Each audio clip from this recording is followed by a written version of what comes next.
शिवसमारम्भां शङ्कराचार्यमध्यमाम् अस्मदाचार्यपर्यन्तां वन्दे गुरुपरम्परां वाक्यकारं वररुचिं भाष्यकारं पतञ्जलिं पाणिनिं सूत्रकारं च प्रणतोऽस्मि मुनित्रयम्।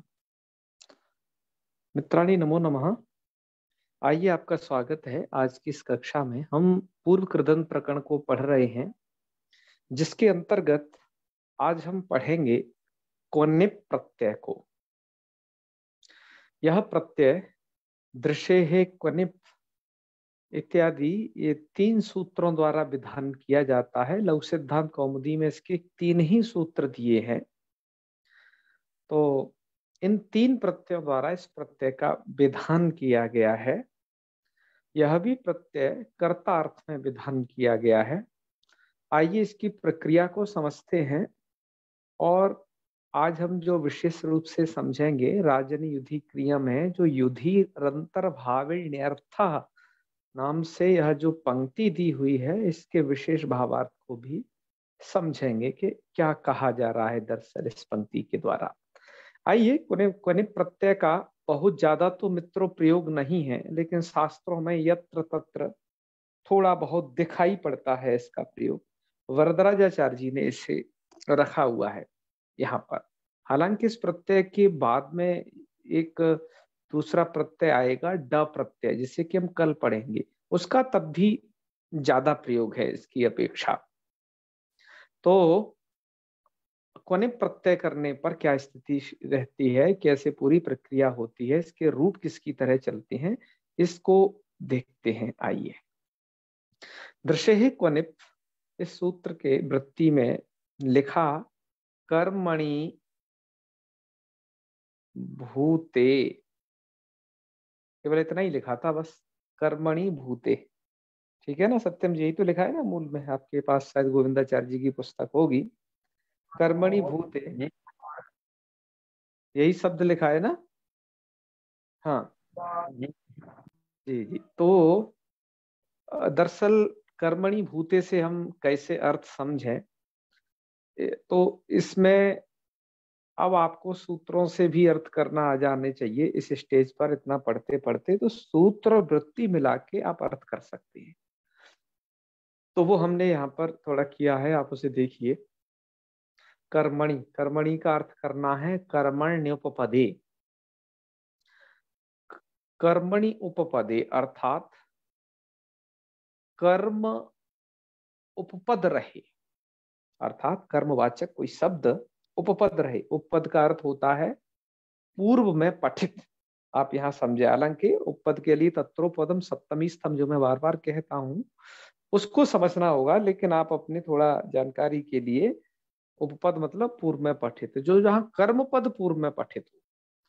तो भूते, भूते इत्युक्ते भूतकाल में, ये भूतकाल में विधान किया जा रहा है। मित्रों, अभी तक जो जितने भी कर्तार्थक प्रत्ययों का विधान है उसमें कुछ कुछ, जैसे एक आपने कल देखा था, कल का मतलब पिछले वीडियो में, भूतकाल में प्रत्यय का विधान किया गया था। अग्निष्टोमयाजी इत्यादि रूप बनाए थे, जो सोमयाजी है, सोमेन इष्टवान इति सोमयाजी जो रूप बनाए थे, एक तो वो भूतकाल में विधान हुआ था, ऋणी प्रत्यय का थोड़ा कुछ हिस्सा। और ऐसे ही भूतकाल में यह प्रत्यय विधान होगा। यह तो पूरा का पूरा भूतकाल में ही विधान होने वाला कर्तार्थ वाला प्रत्यय है। तो इसका भूते का अर्थ करना है भूतकाल में। और फिर दृश्य क्वनिप्, जो ऊपर सूत्र में लिखा है उसे यथावत वृत्ति में समझ लेना है। मैंने उसे यथावत लिख दिया है। दृश्य है अर्थात दृश्य धातु से क्वनिप्, क्वनिप् प्रत्यय प्रत्यय स्यात्, क्रिया का तो अध्यार हो ही जाता है। ऐसे करके सूत्र का पूरा अर्थ बन जाएगा। तो उदाहरण देखिए, उदाहरण दिया इन्होंने, पारम दृष्टवान। तो दृष्टवान कहने से ही भूतकाल आपको पता चल रहा होगा। तो वृत्ति के अर्थ को जो कहता है वाक्य से विग्रह कहते हैं। तो आप पारम दृष्टवान, यह विग्रह है। ये विग्रह यहाँ चूंकि लिखा हुआ था, तब मैंने प्रक्रिया करते वक्त इसे लौकिक विग्रह को लिखा नहीं है, क्योंकि मूल में लिखा हुआ है। इस कारण से मैंने जो फिर आरंभ किया उसे लिखना, मैंने पार नस दृश्य क्वनिप्, यहीं से लिखना उसे आरंभ किया है। तो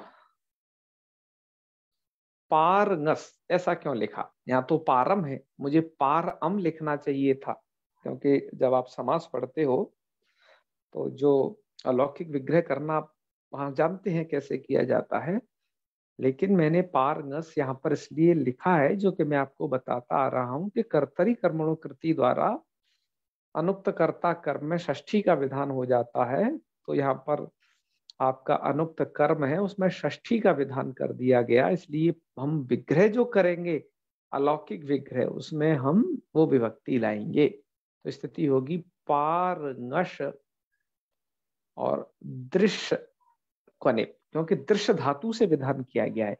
एक बात सब लोग ध्यान देंगे कि दृश्य क्वनिप द्वारा जो क्वनिप प्रत्यय होता है, कर्म में तो कुछ भी उपपद रहे, कुछ भी रहे, जैसे आप यहाँ देख रहे हो पारम दृष्टवान, तो यहाँ पारम उपपद है पूर्व में। इधर कुछ हमने अवान्तर दो उदाहरण दिए हैं जो कि बहुत प्रसिद्ध है, शास्त्रम दृष्टवान, विश्वम दृष्टवान। तो शास्त्रम और विश्वम तो कर्म के रूप में तो कोई भी हो सकता है, लेकिन जिस धातु से विधान किया गया है वह केवल दृश्य धातु ही होनी चाहिए। इस पर आपका थोड़ा ध्यान जाए कि दृश्य धातु से ही ये मुख्य रूप से विधान किया गया है इधर। तो ठीक है, कर्म तो कोई भी उपपद में रहेगा वो चलेगा उससे। तो दृश्य धातु दृश्य प्रेक्षण अर्थ में है वो विधान, उससे विधान किया जा रहा है। जी सरोज जी क्या पूछना चाह रहे हैं बताएं। सर पौरा पौराम में पौराम तो द्वितीय विभक्ति है, षष्ठी विभक्ति कैसे हो गया? जो नियम बताया एक बार बता दीजिए। बिल्कुल वही कारक का नियम है, कर्तृ कर्मणो कृति। इस सूत्र का आप अवलोकन कर लेंगे, मैं कई बार भी बता चुका हूं क्योंकि यहाँ प्राय चल रहा है। कर्तृ कर्मणो कृति सूत्र द्वारा कृत प्रत्यय का जब योग होता है तो यहाँ पर क्वनित कृत प्रत्यय है, तो कृत प्रत्यय के योग में कर्ता और कर्म में षष्ठी, अनुक्त कर्ता कर्म में षष्ठी विभक्ति का विधान होता है। आप देखिए वहां पर जगता कर्ता कृष्ण है इत्यादि उधर उदाहरण दिए हुए हैं, उन्हें आप अवलोकन कर लें वहां से। जी सर, सूत्र याद नहीं था तो जी जी जी बिल्कुल। तो आइए हम बात कर रहे थे पारम दृष्टवान यहाँ पर। तो स्थिति है हमारी भूतकाल में यह क्वनिप हुआ है, तो पारंगस दृश्य क्वनिप, क्वनिप का क्या शेष रहता है इसकी भी थोड़ा विचारणा हो जाए। क्वनिप के पकार की संज्ञा हलंत्यम से कर लीजिएगा। ककार जो है शुरुआत में जो दिया गया है लशक को तद्धिते है, प्रत्यय के आदि लशक अवर्गित संज्ञक होते हैं तो वो कवर्गित संज्ञक है। और नी में ई आप देख रहे अनुनासिक है, अनुनासिक होने से उपदेश अनुनासिक इत से उसका इत संज्ञा तसलोपा से लोप हो जाएगा, तो फाइनली जो बचेगा वन ऐसा बचेगा।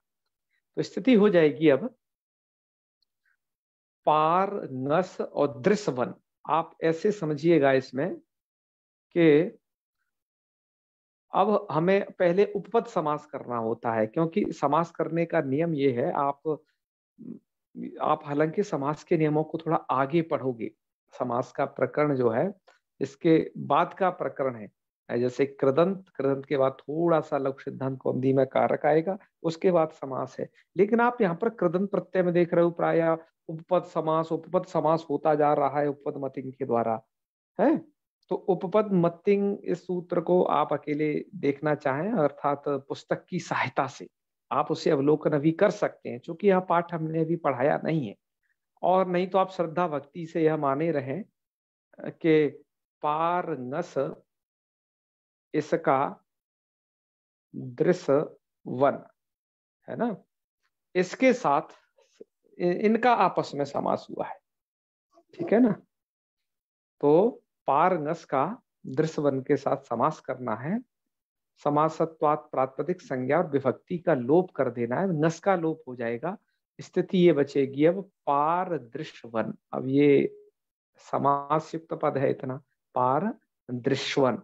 अब पार दृश्यवन जब आपने समास कर लिया, अब समासत्वात प्रातिपदिक संज्ञा विभक्ति का लोप ये भी कर चुके हैं। अब यहाँ पर एक देश विकृत मनन्वत न्याय न पुनः प्रातिपदिक संज्ञा होगी और सु विभक्ति आ जाएगी पार दृश्यवन स, क्योंकि अब यहाँ पर पार दृश्यवन तो कृदंतत्वात कर लेंगे इधर प्रातिपदिक संज्ञा तो, क्योंकि वन है हमारे पास है। तो कृदंतत्वात् प्रातिपदिक संज्ञा होगी और सुआदि विभक्तियों को अब लाया जाएगा। तो पारदृश्वन की जो प्रक्रिया होगी, रूप जैसे बनेंगे, एक बार आपको यज्वन शब्द को देख लेना चाहिए। यज्वन शब्द जैसे जैसे वहां कार्य हुआ है, यज्वा यज्वानु यज्वाना ऐसे रूप बनते हैं, ऐसे ही पारदृश्वन शब्द के भी नकारांत है ये और अनंत वाला है, अनंत आता है इसके। तो यज्जन शब्द की तरह प्रक्रिया होकर के पारदृश्वा पारदृश्वानु पारदृश्वाना ऐसे आपके रूप चलेंगे। आप संपूर्ण रूपों का अवलोकन कर लें, क्योंकि हम हलंत पुल्लिंग प्रकरण को पढ़ा चुके हैं, कोई कठिनाई नहीं होगी आपको। पारदृश्वा अर्थ क्या हुआ, अर्थ पर भी थोड़ा और गौर कर लें। वैसे तो पारम दृष्टवान, जो पार देख चुका है तो ऐसा लग रहा है ऐसे कदाचित इसको पढ़ने से कि एक गंगा जी के इस किनारे खड़ा है और इस किनारे खड़े वाले ने उधर का कुछ देख लिया, तो उस पार देख लिया, तो वो पारम दृष्टवान मतलब जब जो पारदृश्वा जो कहा जाएगा, पारदृश्वा किसको कहा जाएगा, जो पार देख चुका है।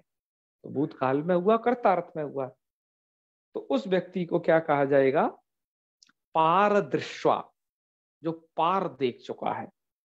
तो ऐसा भी, ऐसा अर्थ करना है क्या, का ऐसा भी अर्थ होता है, लेकिन और इसके थोड़ा लाक्षणिक प्रयोग भी हैं।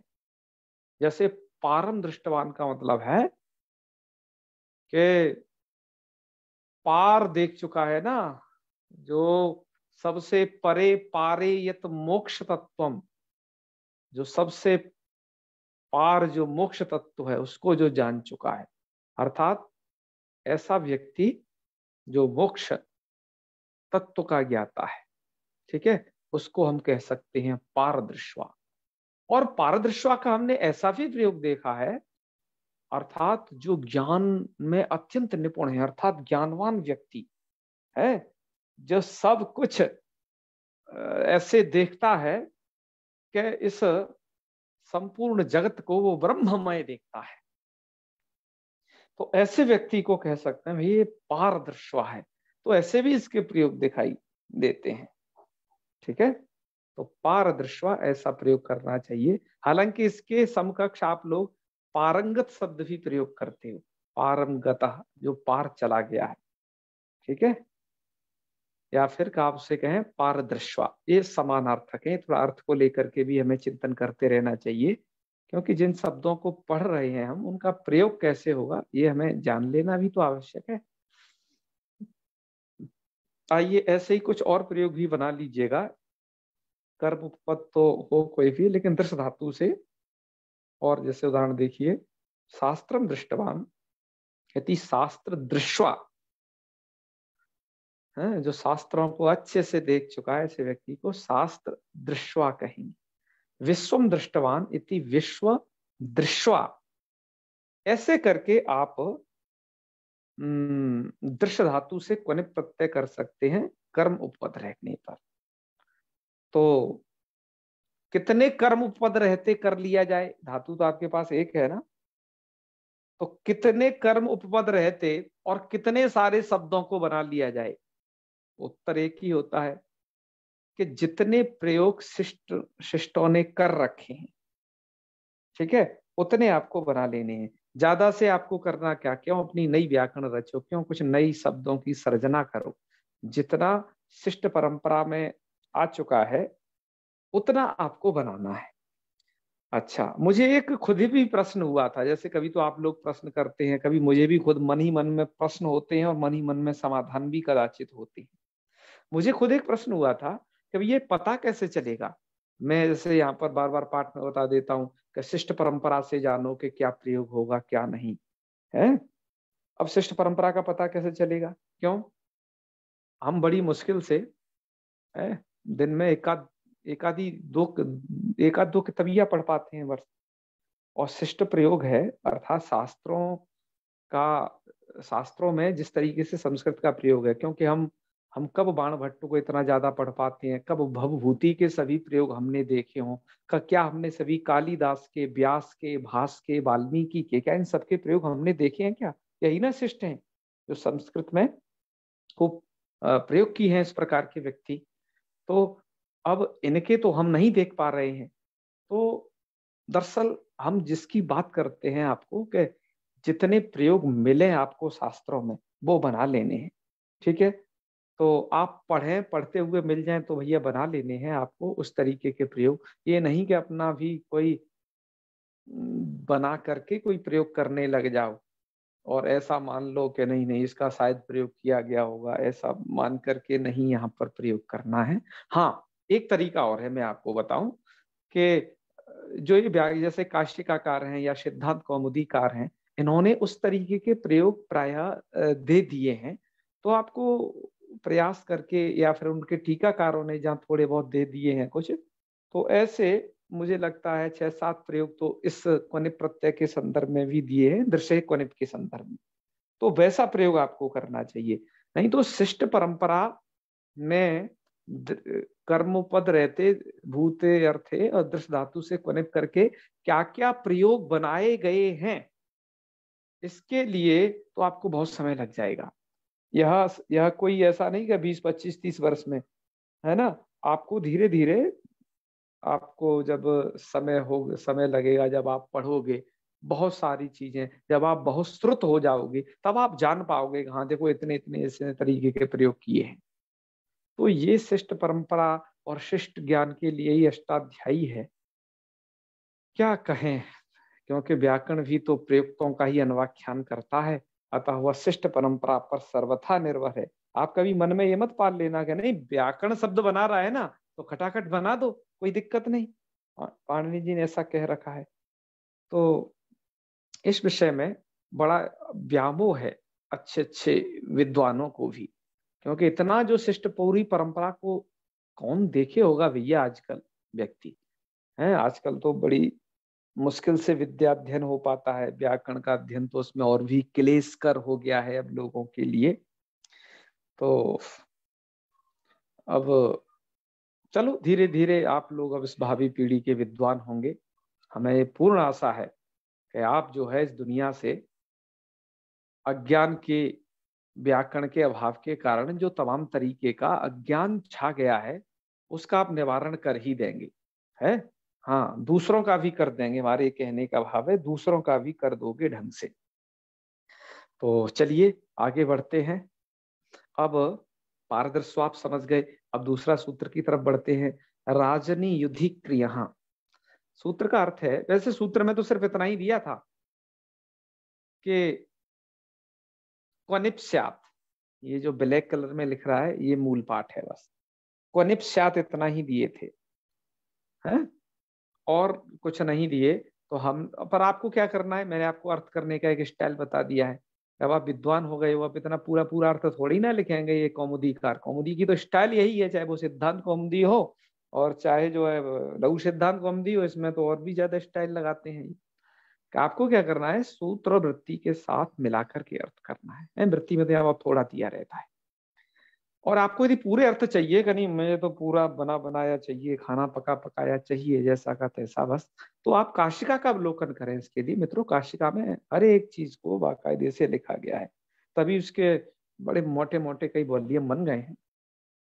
लेकिन हमने इसके अर्थ को इस तरीके से लिखा टीका ग्रंथों की सहायता से कि राजनी, राजनी का अर्थ करना है राज शब्दे कर्मण्यपदे, क्योंकि इसकी भी अनुवृत्ति है, इसमें कर्मणि की भी अनुवृत्ति है, ध्यान रखना। तो राजनी का अर्थ करना है राज शब्दे कर्मण्यपदे, और भूते की भी अनुवृत्ति है। तो भूते अर्थात भूतकाल में, युधि क्रिया अर्थात युद्ध धातो हो क्रिय धातोश्च क्वनिप स्यात्, ठीक है। अब यहां पर आप ध्यान दीजिएगा कि यहां पर इन्होंने कर्म के रूप में जो उपपद में रहेगा वो केवल राज शब्द रहना चाहिए, इसलिए राजनी कहा। राजन शब्द ही कर्म के रूप में हो उपपद में, अर्थात पूर्व में पठे, ठीक है। तो राज है, राज कर्मण्य उपपदे ऐसा कह देना चाहिए। और भूतकाल ठीक है तो बराबर है पिछले वाले शर्त में। और वो धातु, वो पिछला सूत्र दृश्य कनिप जहां दृश्य धातु को करता था, ये सूत्र दो धातुओं को करता है, युद्धि और क्रिय। युद्ध और क्रिय धातु, युद्ध संप्रहारे और डुक्रिय करणे, यह धातु इसमें ली गई है। ठीक है। तो फिर अब इसके रूप कैसे बनेंगे? युधिक क्रिया को यथावत हमने यहाँ से ले लिया है, हमने जो भी सूत्र में लिया है राजनी युधिक क्रिया, तो राजनी को आप यहाँ देखिए, इसको इससे मैच करा दीजिए, और युधिक क्रिया जो पद है उसको इस युधि और यहाँ के क्रिया से मैच करा दी। उनका हमने सबने अर्थ कर दिया है, विवरण कर दिया है, हालांकि सूत्रवृत्ति मिला के ही अर्थ है, कुछ भी नवीनता नहीं। तो युधिक क्रिया का मतलब हुआ युद्ध धातु क्रिया धातुश्च क्वनिप स्यात्, क्वनिप प्रत्यय होता है। आइए दोनों के उदाहरण देखें। लेकिन उदाहरण देखने से पहले लिख दिया, एक पंक्ति लिख दी भैया यहाँ, क्या कि युधि अंतर्भावित ऋण्यर्थ। ध्यान दीजिए क्या पंक्ति लिखी है, युधि अंतर्भावित ऋण्यर्थ। इस पंक्ति का यह अर्थ है साधारण कि युधि अर्थात राजन युधि क्रिया में जो युधि धातु है उसमें अंतर्भावित ऋण्यर्थ है। अंतर्भावित ऋण्यर्थ का मतलब यह हुआ कि णिच का जो अर्थ होता है प्रेरणा, ऋण्यर्थ का मतलब णिच प्रत्यय, और णिच प्रत्यय किस अर्थ में विधान किया गया है? आप ये जानते हो कि वो प्रेरणार्थ में विधान किया गया है।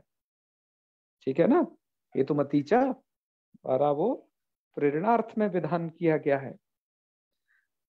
तो यहाँ पर युद्ध धातु में जो ण्यर्थ है अर्थात जो णी का अर्थ है वो अंतर्भावित है। अंतर्भावित मतलब उसके अंदर छुपा हुआ है वो युद्ध धातु में। ऐसा क्यों कहा जा रहा है? मित्रों इस बात को थोड़ा समझिएगा, बड़े तत्व की बात है ये,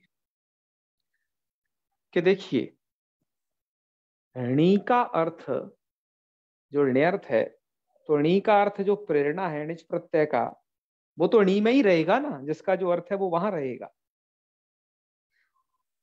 ये ण्यर्थ धातु के साथ णिच प्रत्यय के संयोग से ही आता है। जैसे मैं आपको उदाहरण देता हूं, जैसे पठ, पठ का मतलब है पढ़ना, और जब पढ़ाना अर्थ करना होता है तो आप पठ में णिच प्रत्यय लगा करके पाठी ऐसा धातु बनाते हो, तब हम पाठी से यह समझते हैं कि यहां पर प्रेरणा अर्थ और अधिक हो गया।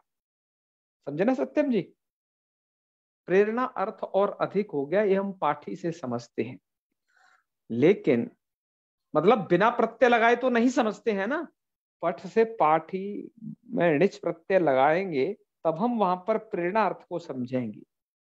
लेकिन यहाँ पर कह रहे हैं कि जो युधि में जो युद्ध धातु है, इस युद्ध धातु में जो प्रेरणा अर्थ है वो बिना णिच प्रत्यय के है, लेकिन इसके भीतर छुपा हुआ है वो। ठीक है, क्या छुपा हुआ है? उसके भीतर छुपा हुआ है। जैसे क्या है, भक्तों के हृदय में भगवान छुपे होते हैं?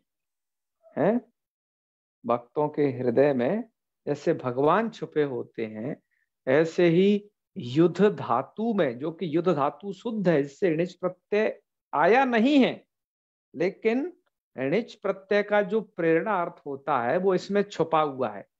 भाई ये क्यों छुपा हुआ है? प्रमाण क्या है, कैसे छुपा होता है? तो आप ये जान लीजिए, धातु नाम अनेक अर्थत्वात्, धातुओं के अनेक अर्थ होते हैं। अर्थात युद्ध धातु का शुद्ध अर्थ तो है युद्ध करना, लेकिन प्रेरणा अर्थ भी इसमें खुद में खुद छुपा हुआ है, युद्ध कराना, ऐसा अर्थ भी इसमें छुपा हुआ है धातु में, क्योंकि धातु नाम अनेक अर्थत्वात्। ठीक है, कहा कि ठीक है भाई ये तो बात समझ में आई। जैसे सुतीक्षण नाम के एक भक्त थे, रामचरितमानस में वर्णन आता है अरण्य कांड में, कि सुतीक्षण भक्त जो थे उनके हृदय में प्रभु वास कर रहे थे, भगवान राम। भगवान राम जब वहां गए तो वो देखे ही नहीं उन्हें साक्षात को, क्यों? वो उनके अंदर ही साक्षात्कार की अनुभूति कर रहे थे। ऐसे ही युद्ध में जो ण्यर्थ है वो खुद भीतर छुपा हुआ है। कहा कि भाई ठीक है, ये कुछ बात समझ में आती है कि युद्ध में, युद्ध धातु में अंतर्भावित ण्यर्थ है, अर्थात णी प्रत्यय का अर्थ होता है प्रेरणा, वो इसमें अंतर्भावित है, मतलब अंदर इसके इंक्लूड है, वो भीतर छुपा हुआ है। ठीक है, कहा कि ये सब पर बताने की जरूरत पड़ क्या रही है, ये बताया क्यों जा रहा है कि युद्धि इति अंतर्भावित ण्यर्थ। कहा कि बताया भाई इसलिए जा रहा है कि देखिए कि युद्ध धातु, ध्यान देंगे इस बात पर कि युद्ध धातु है जो आपकी युद्ध संप्रहारे, यह धातु मूल रूप से अकर्मक है। विद्वानों, ये धातु कैसी है? अकर्मक, युद्ध करने अर्थ में। और जब ये धातु अकर्मक है और राजनी युद्धि क्रिय सूत्र का यह अर्थ आप कर रहे हैं कि युद्धि क्रिय अर्थात युद्ध क्रिय धातु से कनिप होता है कब? राज शब्दे कर्मण्य उपपदे, जब राज शब्द है, जब राज जो है कर्म के रूप में उपपद में होगा तो धातु अकर्मक यदि होगी तो कर्म उपपद में कैसे आ जाएगा उससे? तब तो कर्म उपपद में नहीं आएगा। तो इसलिए ये कर क्या रहे हैं कि यहां पर ये युद्ध धातु को सकर्मक बनाना चाहते हैं, सकर्मक बनाना चाहते हैं। इसलिए वो शुद्ध धातु को, शुद्ध धातु में णी का अर्थ मान रहे हैं, ण्यर्थ मान रहे हैं, अर्थात प्रेरणा अर्थ मान रहे हैं। अर्थात युद्ध करना अर्थ नहीं, युद्ध करवाना, ऐसा शुद्ध धातु का अर्थ मान रहे हैं। तो ऐसा करने से क्या होगा? क्योंकि जितने भी ण्यंत हैं, ण्यंते सर्पे सर्वेपि अकर्मकाः सकर्मकाः एव भवन्ति। युद्ध ऋण्यंत में जितने भी अकर्मक होते हैं वो सब सकर्मक बन जाते हैं। कहने का मतलब कर्मक कोई रहता ही नहीं, वहां तो सब सकर्मक हो जाते हैं। अकर्मक धातु भी सकर्मक हो जाते हैं ण्यंत में। तो जिससे क्या हुआ? युद्ध धातु भी आपका सकर्मक हो गया। सकर्मक हो जाने से राजन शब्दे कर्मण्य उपपदे यह अर्थ संगत हो जाता है। इसलिए यहां पर वरदराजाचार्य जी को यह पंक्ति लिखनी पड़ी कि युद्धि अंतर्भाविण्यर्थ, यह पंक्ति लिखनी पड़ी।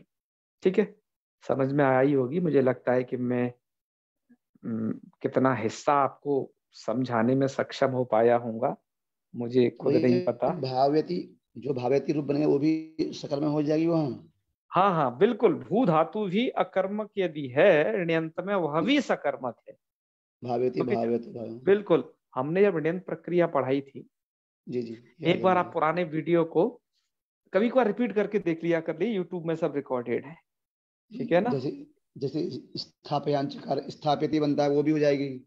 बिल्कुल, ऋण्यंत में सभी जिससे भी ऋण चलाओगे वो सब हो जाएगी। वैसे ये सकर्मक अकर्मक की जो मूल व्यवस्था है वो ऋण्यंत को छोड़ करके, वहां तो क्योंकि सब सकर्मक है, वहां आप पहचान नहीं पाओगे।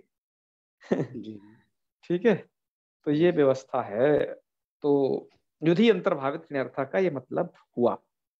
अतः यहाँ पर विग्रह भी कर रहे हैं, देखो। इसलिए युद्ध धातु का जब विग्रह कर रहे हैं ना, विग्रह ध्यान दीजिए, युद्ध धातु से ये आपका कतवतु प्रत्यय करके योधितवान अर्थ कर रहे हैं, युद्धवान नहीं कर रहे। युद्धवान होता तो ये सादा धातु होती, अर्थात बिना णिच के।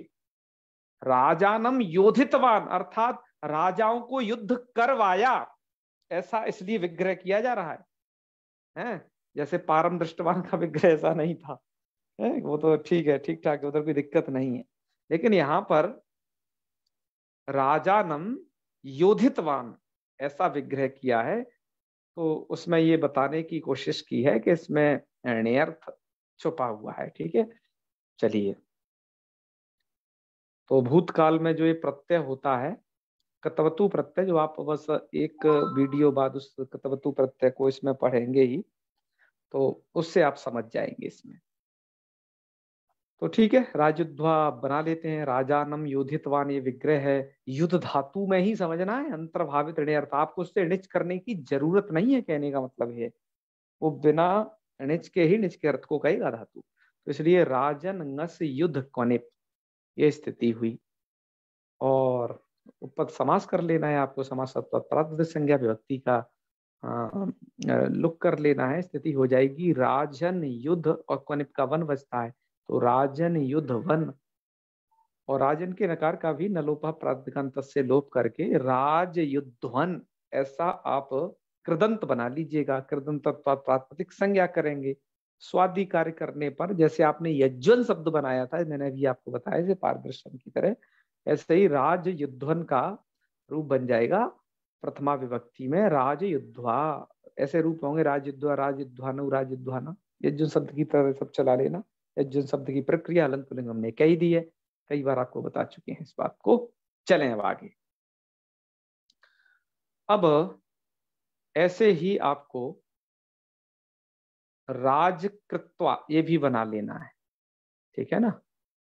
तो राजानम योधितवान, इसका अर्थ एक ये होगा कि राजाओं को युद्ध करा चुका है।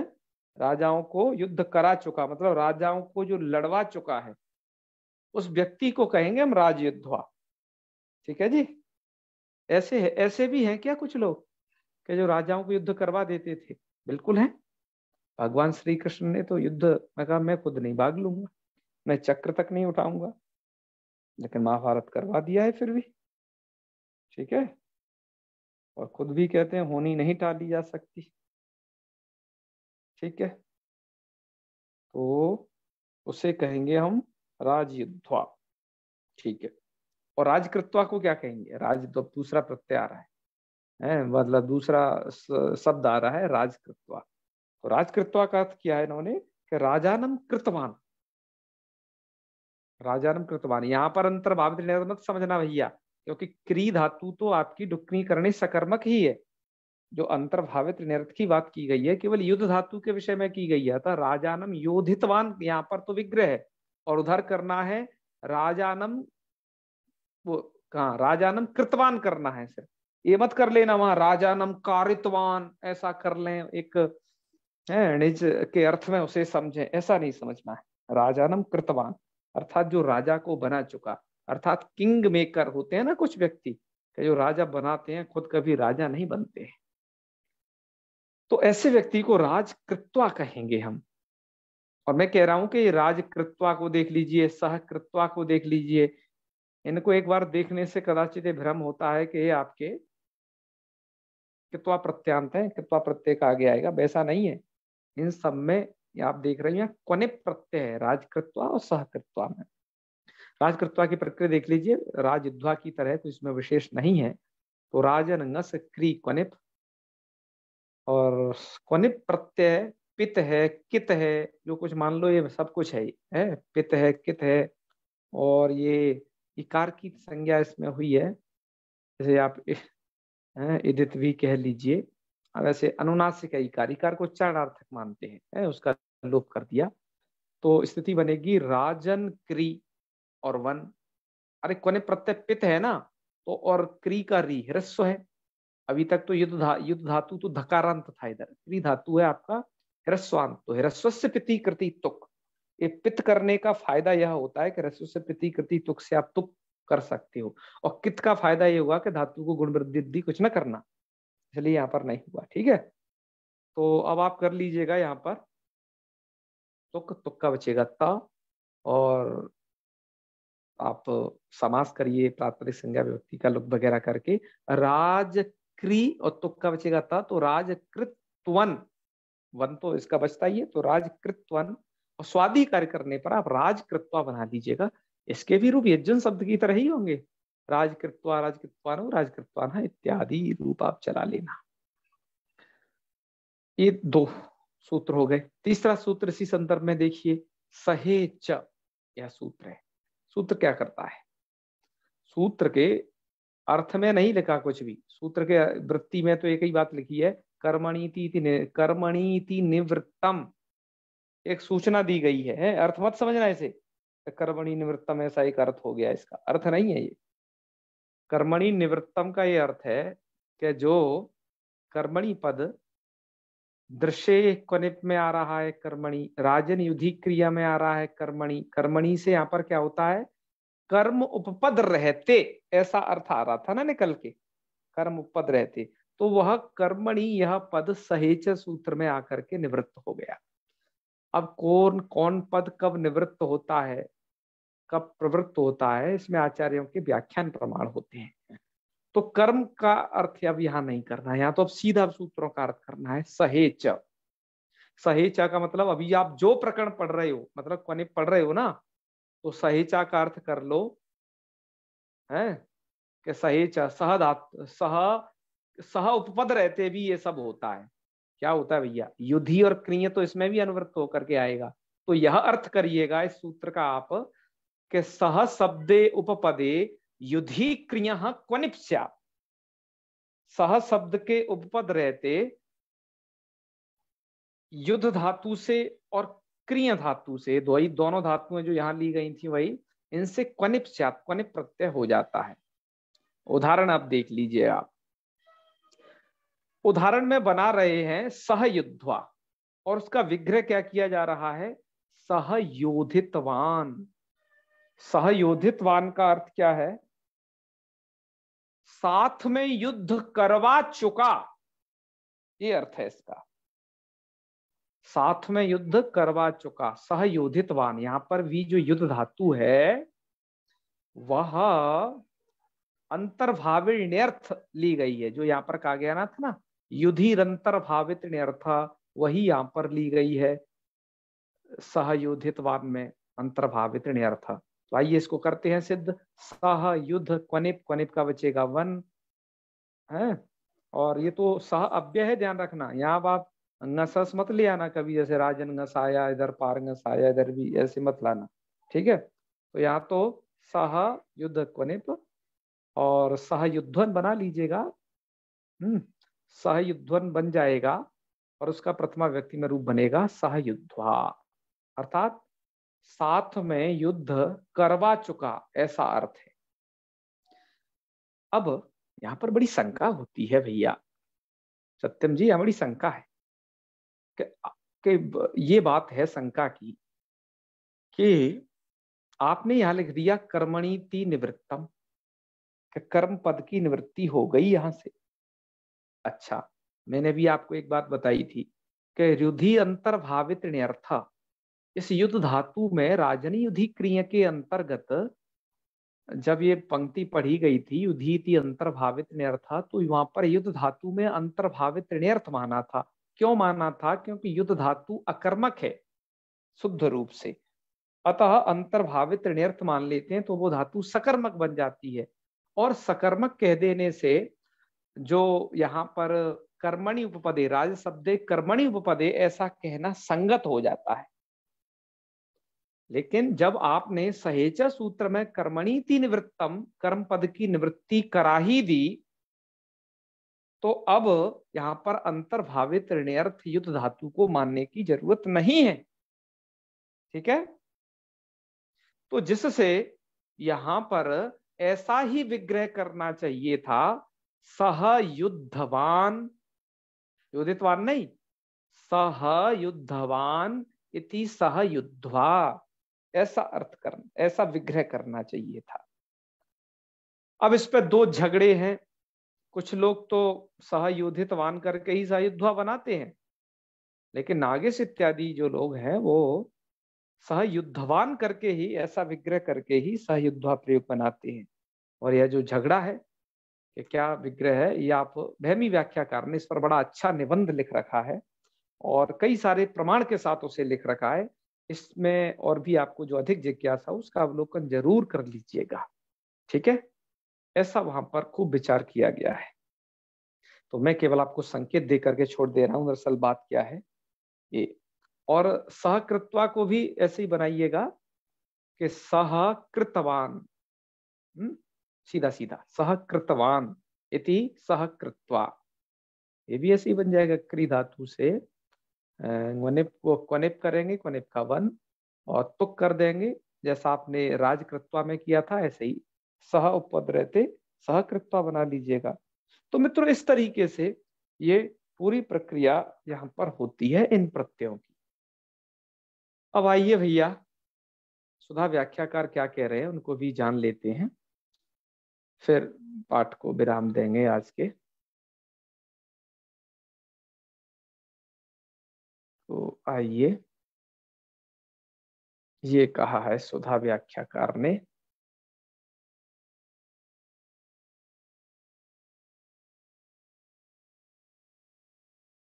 सुधा व्याख्याकार ने यहाँ पर इसका व्याख्यान करते हुए लिखते हैं,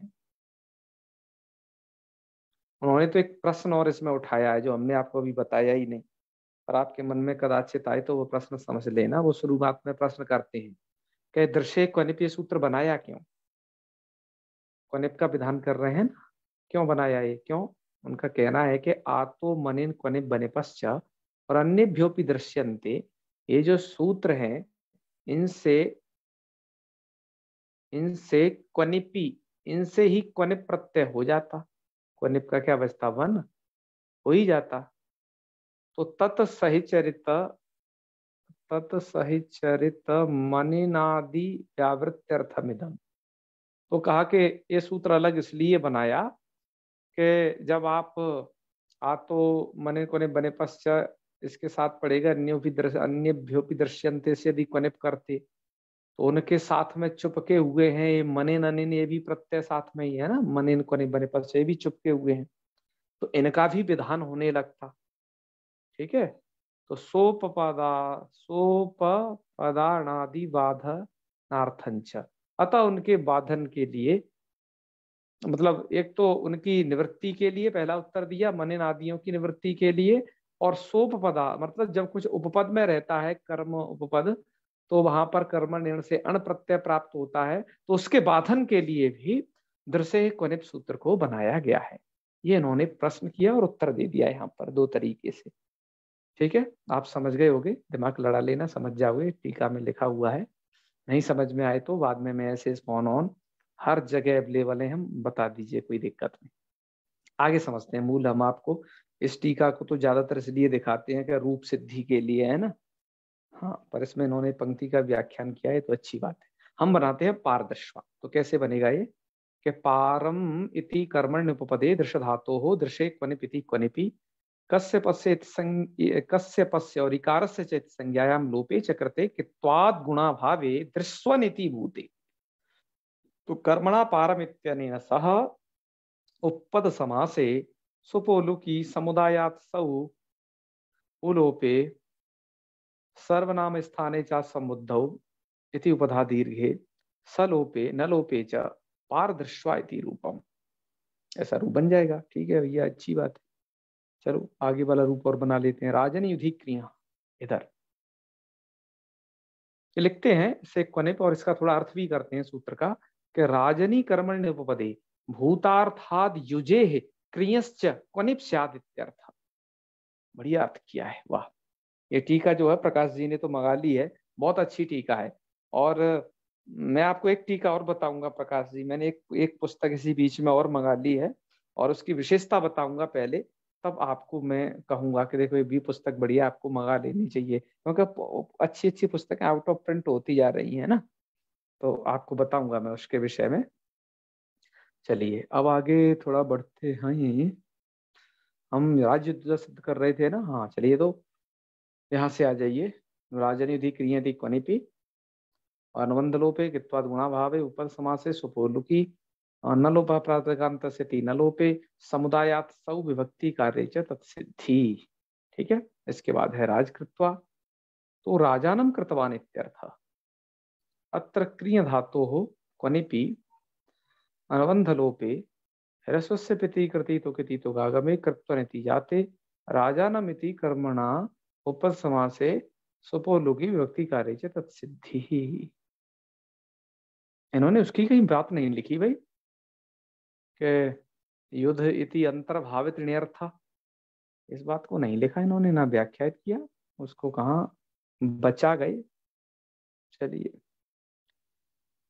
ऐसी सहयुद्या बना लेना सहेचा से, तो इसका अर्थ ऐसा कर लेना कि सहे उपपदे युधि क्रियाभ्याम क्वनिप इत्यर्थ है, क्वनिप स्यात् इत्यर्थ। तो वो सहयुद्ध ऐसे बनाइएगा, सहोपपदे युद्ध धातु हो सहेचिति क्वनिपि अनुबंध लोपे कित्पद गुणा भावे उपपद समासे और समुदायात् सौ उलोपे सर्वनाम स्थाने च समुद्धा दीर्घे हल ज्ञाभ्यो इति सलोपे नलोप प्रदगंत नलोपे और हाँ, उपदादीप तो पहले ही कर दिया इन्होंने, सर्वनाम सामुद्र और राजयुद्धा बन जाएगा। ठीक है, यज्ञ शब्द की तरह प्रक्रिया इन्होंने लगभग दी है। ये सब ऐसे राजकृत्वा बना लेना है। सह सह कृतवान इति सह कृत्वा अत्र सहुपपदे कृ धातु सही चैतिक बने फिर हम लोपे हर्ष से प्रतिकृत की, तो हर्ष प्रतिकृत गागमे उक्ते उकी गते सह कृत्वर इति भूते तस्मात् सौ विभक्ति कार्य चक्रते उक्त रूप से सिद्धि। ठीक है, यहां तक का आज ये पाठ हो गया। अब इसके बाद में बड़ा ही प्रसिद्ध ड प्रत्यय और बताया जाएगा। ठीक है, वो उस पर वीडियो कल बनाएंगे। हमें सोच रहे थे आज ही बना करके जल्दी से हम, जो कि सबसे ज्यादा प्रसिद्ध कृतकृतवतु निष्ठा संज्ञक निष्ठा का जो प्रकरण है उधर हम प्रवेश करें, लेकिन हमने सोचा वीडियो ज्यादा लंबा हो जाएगा, तो लंबे काम नहीं करने हैं, छोटे छोटे में निपट चले वही, तो इसलिए हमने इसे यहाँ तक ही बनाया। कल बनाते हैं फिर, है ड प्रत्यय को कल बताते हैं, बड़ा ही प्रसिद्ध है। तो चलिए, आप लोग खूब स्वाध्याय कर रहे होंगे, हम ये आशा करते हैं, और स्वाध्याय करें। और जो हमारा मुख्य लक्ष्य है कि आप स्वाध्याय करवावें ज्यादा, क्योंकि स्वाध्याय करवाने से आपको पुण्योत्पत्ति होगी। हमारा आपसे एक ही बार प्रार्थना रही है कि आप स्वाध्याय तो करें, लेकिन दूसरों को इसके लिए प्रेरित करें। आप कम से कम पढ़ा नहीं सके, समय नहीं दे सके, प्रेरित अवश्य करें कि वो पढ़ें, क्योंकि जो संस्कृत फील्ड में आ गए हैं व्याकरण उन्हें अवश्य पढ़ लेनी चाहिए, हमारा ये मानना है। इसलिए इतना सारा उपक्रम हम अब करते करते 2 वर्ष हो चले, दूसरा वर्ष भी समाप्ति की ओर है हमें करते करते। तो यह परिश्रम का लाभ तभी होगा कि जो अब तक लगभग अब 450 वीडियो रिकॉर्ड होने जा रहे हैं, आगे कुछ 10-20 वीडियो और बन गए, 450 क्रॉस हो जाएंगे। ठीक है, तो इसका कुछ ना कुछ लाभ हो, हमारे समाज को इसका लाभ पहुंचे, इसलिए कि आप में से जो भी हैं लोग, आप प्रेरित करें दूसरों को कि आप पढ़ें। जहाँ समझ में नहीं आए तो वीडियो को तो सहायता के रूप में रख सकते हैं, है ना, और नहीं तो वह हमसे जुड़ के या आपसे जुड़ के कैसे भी अध्ययन करें। ये परंपरा चलानी है, दीप से दीप जले और एक से एक पढ़े वाली। नहीं तो क्या होगा, बड़ी हसाई होती है जब व्याकरण याकरण नहीं व्यक्ति पढ़ता है और सामान्य संधि अंधि को नहीं जानता है, बड़ी हसाई होती है, जिसका उदाहरण आजकल आप देख ही रहे हो, क्या कहें। ठीक है, ये बड़ा ही उस दर्द को समझिएगा, अंदर के दर्द को। और मैं एक बात और कहना चाहता हूँ इसी संदर्भ में, हालांकि मैं तो सोशल मीडिया पे लिखता भी हूँ, और मैं थोड़ा मजाकी अंदाज में ज्यादा लिखता हूँ, नहीं तो लोग बुरा मान जाते हैं ना, सीधा सीधा किसी को कह दिया जाए तो, जैसे त्रिपाठी जी को वो बुरा मान गए। मैं ऐसा नहीं करता। और मैं मानता हूँ कि जैसे इस प्रसंग में जो वो कथा व्यास जी बहुत अच्छे काम करते हैं, 2 राय नहीं है इसमें कोई भी। वो बहुत अच्छे अच्छे उपक्रम चला रहे हैं, हम सभी के वो श्रद्धा स्थान है इसको लेकर के। तो ठीक है, और वो जो कार्य कर रहे हैं उनके विषय में आप जानिए। देखो, किसी की निंदा करना बिल्कुल गलत है, क्योंकि वो व्यक्ति कुछ न कुछ बहुत अच्छे कार्य कर रहा है। आप जाकर के देखें अनिरुद्धाचार्य जी को, वो क्या कर रहे हैं। मैं तो खुद घूम के आया हूँ, जाना हूँ, सब कुछ मुझे पता है। आप जो अच्छे कार्य कर रहे हैं उन्हें करते रहें, लेकिन इस विद्वत संगोष्ठी में जो आपने बैठ करके है और जो कुछ विद्वानों के सम्मुख जो जैसी बात रखी, यदि कहीं कुछ होता है तो उसे स्वीकार किया ही जाता है। ये स्वीकार करना, ये तो ऐसी परंपरा रही है भैया, शास्त्र की परंपरा है कि शास्त्र में सभी अपूर्ण हैं, सर्वज्ञ ब्रह्म है। कुछ बात मैं जानता हूँ, कुछ मेरे से ज्यादा प्रकाश जी जानते हैं, कुछ विभा जी जानती हैं, कुछ सत्यम जी जानते हैं। तो 2-4 मैं उनसे बात ज्यादा जानता हूँ, 2-4 वो मेरे से ज्यादा जानते हैं। ये चलता रहता है।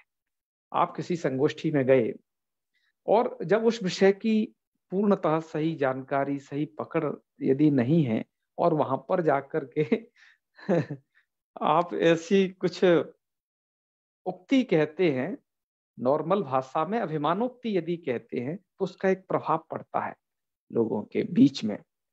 तो आप जो कार्य कर रहे हैं वो व्यास जी, उसके लिए वो स्तुत्य हैं, ऐसे कार्य वो करें, खूब, कोई दिक्कत नहीं, हम उनके साथ हैं इस विषय में। तो लेकिन जहां पर ये शास्त्र परंपरा के बचाने की बात आएगी कि आप एक ऐसा क्या वहां अर्थ करने जा रहे थे, ठीक है, और पर वहां पर जो एक शास्त्र की परंपरा है, शास्त्र की मर्यादा है, वह थोड़ा भंग हो रही थी। और गीता में यही कहा गया है कि शास्त्र प्रमाण माना जाता है और उसी की यदि अपव्याख्या हो जाए तो वो सही नहीं है, क्योंकि वैसी व्याख्या किसी व्याख्याकार ने नहीं अभी तक की है। और ये बात तो कृपालु जो राम कृपालु त्रिपाठी जी ने भी कही थी कि भाव जगत में तो सर्वे सर्वार्थवाचक, सभी शब्द सभी अर्थ के वाचक हैं। भाव जगत में तो कोई बात नहीं है, इस सर्वम खलविदम ब्रह्मा है, कोई दिक्कत नहीं किसी का कुछ भी अर्थ करें, सभी शब्द ईश्वर के वाचक हैं, वैसे दिक्कत नहीं है। लेकिन जब आप कुछ ऐसी बात करते हैं उसमें जो कि किसी शास्त्र को लेकर के थोड़ी दिक्कत आती है।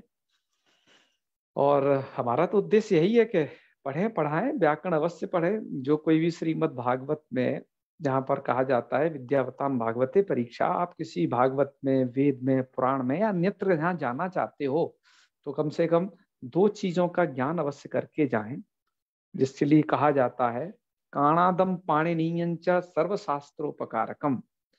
एक तो काणाद द्वारा रचित, आप ये समझ लें काणाद के शास्त्र को, आजकल उसका प्रतिनिधि शास्त्र समझ लें आप, तर्क संग्रह की छोटी किताबिया सी एक पढ़ के जाएं, और दूसरी छोटी किताबिया पाणिनि का अष्टाध्यायी तो नहीं पढ़ोगे, कम से कम लघु कौमुदी में कुछ संधि, कुछ समास के नियम तो आप जान ही लें, ठीक है ना। तो बस इतना सा हमारा यह संदेश है सभी लोगों के प्रति। ठीक है, समापन करते हैं आज के विषय का। ओम सर्वे भवन्तु सुखिनः, सर्वे सन्तु निरामयाः, सर्वे भद्राणि पश्यन्तु, मा कश्चित् दुःखभाग् भवेत्। ओम शांति शांति शांति। सर्वेभ्यो नमो नमः। शुभरात्रि। नमो नमः आचार्य। जी जी, प्रणमामि। हर हर महादेव। सही।